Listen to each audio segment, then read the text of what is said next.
สบายดีเอฟซีเนี่ยสบายดีพี่น้องงามเอหลีได้มาเมื่อนี้ทุกคนอีเมลไปใส่เมื่อนี้ไปให้ไปให้อ้ายเด้ไปให้มีแต่เจ้ากับล้านอยู่เพื่อนใช่จะว่าผู้สาวโสดนอนอยู่ไสห้องเจ้าอยู่นี่โอ้เขาได้บ่เขาบ่ได้บ่คันผู้บ่าวมาต้องเปิดแบบนี้เลยโอ้พี่น้องเอ้ยสั่งมามืดแท้นอน3 คนบ่อยู่นี่บ่นอนในไหนคือมันเขบแท้นี่นะฮะนอนได้หลังจากหมู่เอาพัวแล้วสะดอนเอาพัวแล้วก็คือไปนอนอยู่นี่อีกโอ้คันผู้บ่าวไปเล่นเจ้าก็คือไปเล่นอยู่ห้องนี่แหละออกอยู่นอกอีกโอ้เพราะว่าอยู่ห้องมันน้อยเนาะอันนี้จะเป็นห้องนอนสาว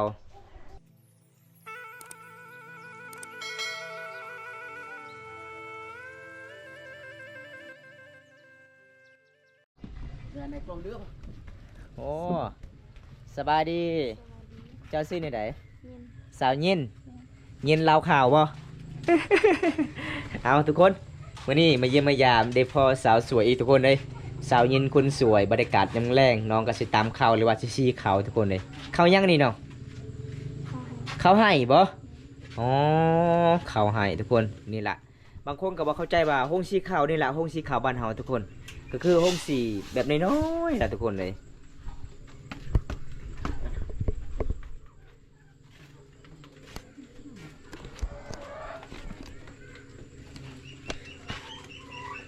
เอาสีไปเลยไอ้ยังตกทางนี้นะเข้าบ่เม็ดเข้าอ๋อทางนี้คือเม็ดเข้าทุกคนทางนั้นเด้ห้ามทางนั้นคือลึก ทางนี้คือโดยพี่น้องเอาเบิ้งคนไทยบอกเข้าใจว่าห้องสีขาวแบบใดนี่แหละห้องสีขาวระวังเด้อเปิดเด้อจะได้ไฟฟ้าจับได้ไฟฟ้าช็อตนี่เด้อเอาโอ้นี่ละพี่น้องเลยเอิ้นว่าห้องสีขาวบ้านเฮา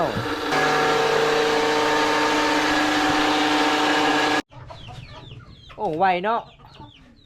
ไวเลยทุกคนเลยเรามาสีขาวมานี่บอกพี่น้องอีประมาณ5 นาทีหรือว่า4 นาทีแล้วทุกคนเลยเพราะว่าห้องสีขาวบ้านทำแบบนี้แหละพี่น้องมันเป็นห้องสีน้อยๆอันนี้เป็นห้องสีจีนเลยทุกคนเอาหลังจากน้องสีขาวแล้วน้องกระชิพัดอีกได้เห็นบ่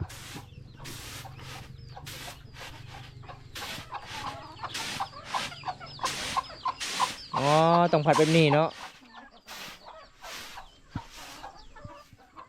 คือหนองซีคาร์บอไลน์ใช่โอ้ไม่เข้าบ่อ๋อ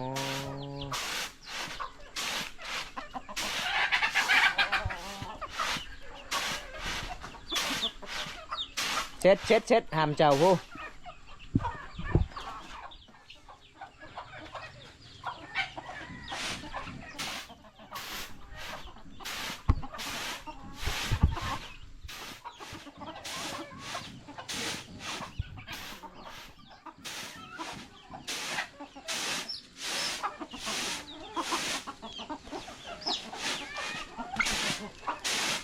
สบายดีพ่อแม่พี่น้องสบายดีเมื่อสุขคนพี่น้องเฮาตั้งประเทศในประเทศเด้อมื้อนี้มาเยี่ยมมายามสาวโกคือเก่าพี่น้องสาวสวยบ้านป่าสาวลาวเผาพูนมักมีโมแม่น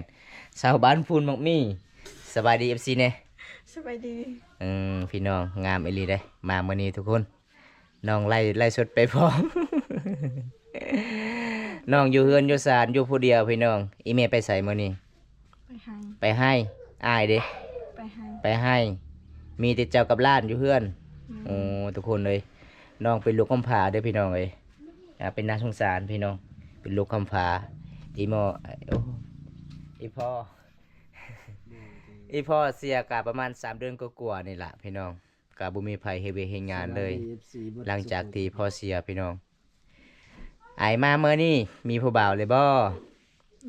ยังบ่มีคือเก่าอ๋อเป็นยังคือว่ายังเอาจะไปเห็นบ่สะดอนเอาพัวเลยได้หมู่เจ้านอนนำกันหัน อยู่แต่ไม่มีใครมา มีไผมัก แมน มีคนมักเจ้าสิเอาบ่เอาคือกันสะดอนจักปีสะดอน14เนาะเจ้ายังจักปีเจ้า อันนี้คนมาอะไร 15ปีเจะเป็นเอื้อยเนาะแต่เจ้ายังบ่ทันได้เอา อยู่ทางนี้ผู้สาว คือบ่มืดแท้เฮือนเจ้าน้องโอ้พี่น้องเอ้ยใส่อยู่ใส่ห้องนอนเจ้านะฮะอยู่ใส่ไปเบิ่งห้องนอนเจ้าว่าผู้สาวหลายนอนอยู่เฮือนเจ้าเอาเฮือนน้องคือบ่มืดคักแท้ทุกคนเลยเตอะล่ะโอ้มืดอีหลีดอพี่น้องมืดแท้มืดว่าเด้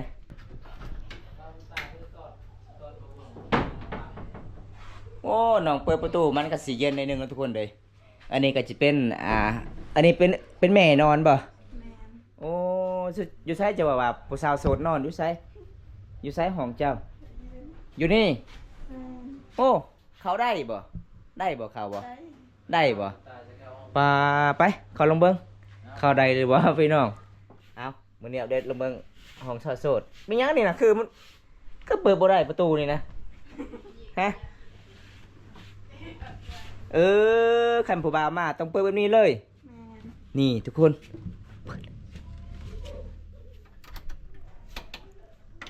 โอ้พี่น้องเอ้ยสั่งมามืดแท้นอน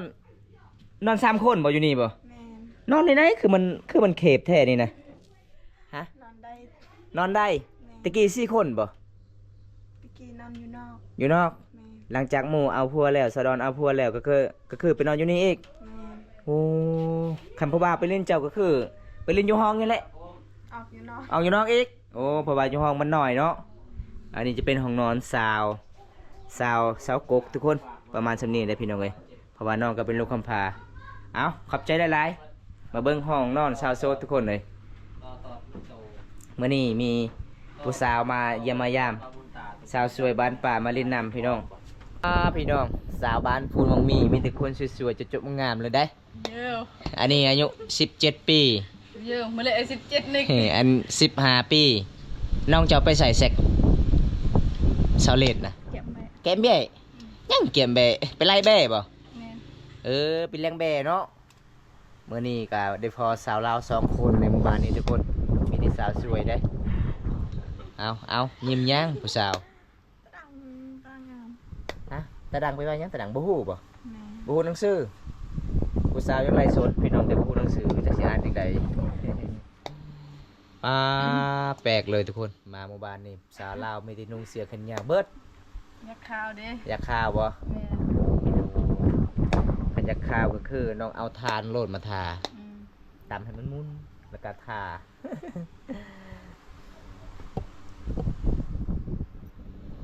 โอ้ยเลยกันทีเดียวหมุดเหอะไว้เอ้ย ฮะ พอไปได้เต้เลย โอ้ย โสด ที่ภาษาไทยดี ผมเห็นเขาซัดในบ้านพี่แนวะ เอามาพี่น้องมาเย็นๆหน่อยหนึงนี่ บ้านไหนครับ โอ้ บ้านผมบ่ครับ เยอะ เขาสัตว์อะไรพี่ เขาฟ้านบ่ แหละเลย คาดองแพงบ่บ่ฮู้คือกันเด้อถามผู้สาว เสียงเบาไปบาบุญตา แล้วฝนตกว่ะเมียนิกเลย อืม เดียว สบายดีหน่อย คาดองแพง สบายดีเด้อสบายดีเอฟซีทุกคนสบายดี จักล้าน ว่าคนที่เคยหักว่าแพงแล้วกระดอง 10,000กีบ เออ โอ้มันปานนั้นเพิ่นบ่ต่อโลดข่อยแสนหนึง เมียตลอด ฝนตกบ่ เลยจะอยู่เดียว 30ไอ้เบิ่งกะยาย มันคือชั้นชุดอันนึง อันเลย เขาแกล้งเขาเก่งหมอครับ เนื้อกำมัด เขาเก่ง ไม่ได้เอา เขาเก่งหมอ มาในตัว ม่วนนึงว่าเป็นหัวเนี่ยก็เบิ่งหัวนึง เขาเก่งหมอครับ โอ้จังอีหยังไม่ยังเขาเก่งหมอบ่ จริงบ่ เนี่ยนะครับ ไปเนาะดักนี่ว่าเก๊กนี่ว่า เจ็บศพเลย โดยสบายดี เขาเก่งมอครับโอ้ สภาพ บ่เข้าใจปานใดจังแดนใดก็ โอ้เพิ่นตกหลายเลยพี่น้องเอ้ย 3นาทีก็สิได้ปิดไลฟ์สดแล้วเพราะว่าเว้าเวลาเว้าก็เจ็บคออยู่ อ้าวเตอะเลยพี่น้อง ตะรั่งเลย สบายดีเด้อพี่โซลางอยู่จังหวัดอีหยังเนาะ สาวลาวงามแท้สองสาว กะเหรี่ยง มักทั้งสอง คนกะเหรี่ยงเหรอ กะเหรี่ยงคนไทย กะเรียงเผากะเรียงคนไทย เขากะเหรี่ยงบ่อย เผากะเรียง จะไอ้กูให้อะไร หมด3นาทีก็สิได้ปิดไลฟ์สดกันเด้อพี่โซลักยินดีจะได้รู้จักกันเพราะว่ามันเว้าบ่ได้นี่มันเจ็บข้างนะบ่นึกบ่ฟันเลยว่าต่อสิต่อนั่นน่ะ มันนึกว่าฟันว่าสิได้แฟนไปเที่ยวทางก็ได้ สวัสดีครับบ่วงสวัสดีครับพี่สาร สบายดีเด้อ FC พังไทย เชียงใหม่อำเภอลำท่องโอ้ FC พังไทย บ่ FC เคยไป พัง เลย ลาวต่างประเทศนำสบายดี เค เด้ ย อ ไปเลยอยากไปอยู่ สาวน่ารักครับเม้นครับน่ารักตัวนี้ก็บ่มีอีกแล้ว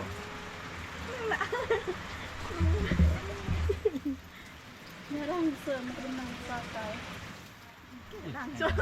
นี่อยาก ฮะ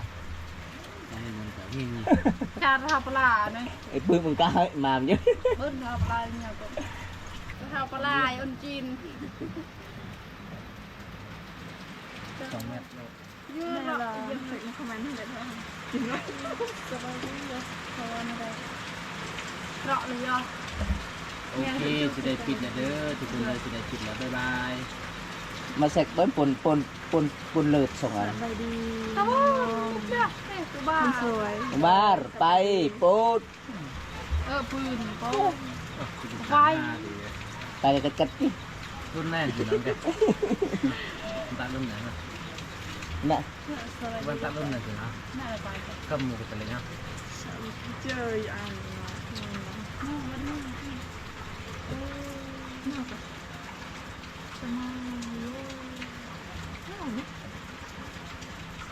เลี้ยงซ้ายแม็กเห็ดพอเห็ดด้านลงเนาะ นั่นนะ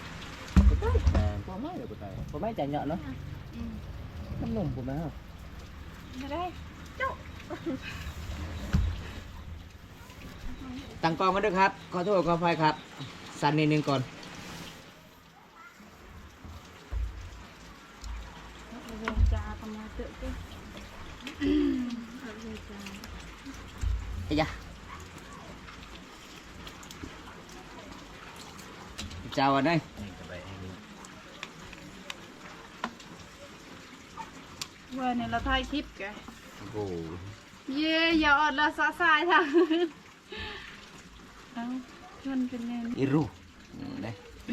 ยังไม่ลงดอกเย่เหรอเลือดอ่านมาเป็นจ้า ในอันกาสลาวนะอัน ดังก็ดังไปเลยกันตัวเศร้าบ่ กาสบายดี สบายดี เศร้า สบายดี เศร้าลาวสบาย โด ดี ยสบายดี ขอเฟซได้บ่ เปิดโทรศัพท์ได้เปิดแต่เตะโทรศัพท์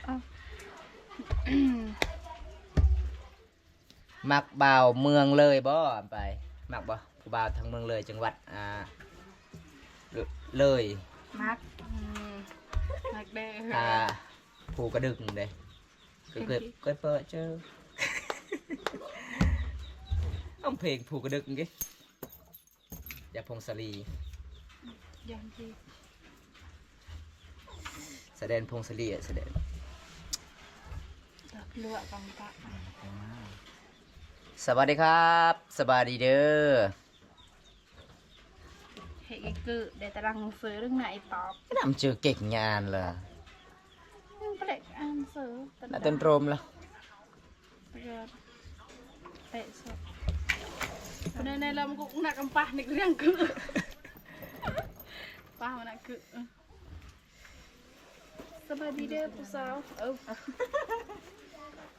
โอ้เราเนี่ยถึงหน่อยเด้อกันละ ถ้ามาเด็กไอ้ตอบคอมเมนต์เด้อ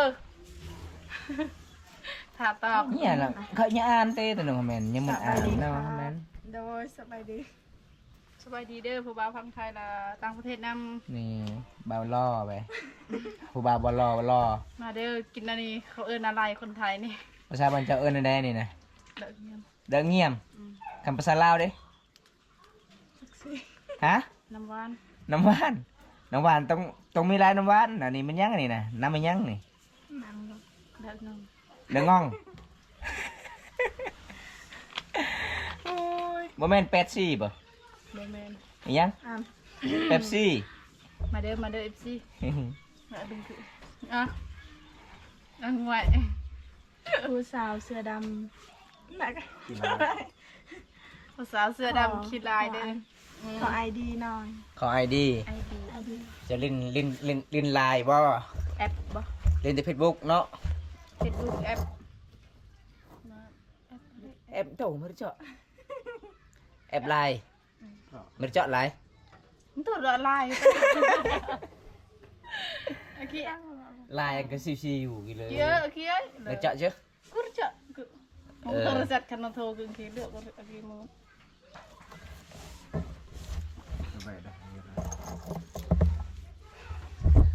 เบะแนวการนำเมื่อเลยนำตั้งไงนะ เจอตะเบะเบะน้อยหนักทั้ง ถ้าช่วยเมย์ก็มอดเลยก็ยาอัตตายืนก็แป๊บนึง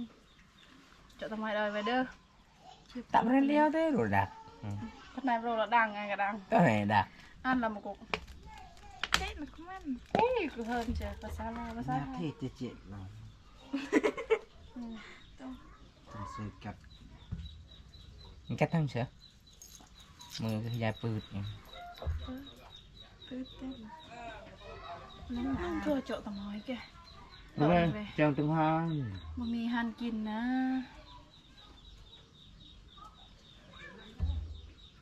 นั่งไหนปะเสื้อเทานะ ตาดังมาซื้อนกนังตอบบ่ได้เด้อไปก่อนบ๊ายบาย เดี๋ยวลบเลยนะ สิโจตะ อ่านเลย